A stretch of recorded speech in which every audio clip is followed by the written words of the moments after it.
রাত্রে আছে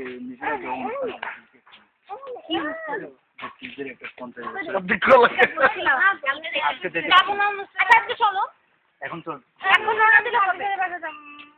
3:30টার আগে উনি নিশ্চয়ই বাসায় ছিল। বিকেল ঘুরে হাফিজের বাসায় কখন যাবো? দুপুরে। দুপুর মানে শুনো 4টার আগে 5টার আগে কখনো খাবার হলে তুমি ভালো করে যাও। আমরা যেতে যেতে 4টা আমরা যেতে যেতে 5টা বেজে যায়। এটা কোনো সমস্যা না। আর তার সাথে কথা বলে নিলেই হবে। আমাদের কাজে তো ব্যাপটিস্ট মিশনে যেতে হবে। মিশনে যাবে না? মিশনে? মিশন?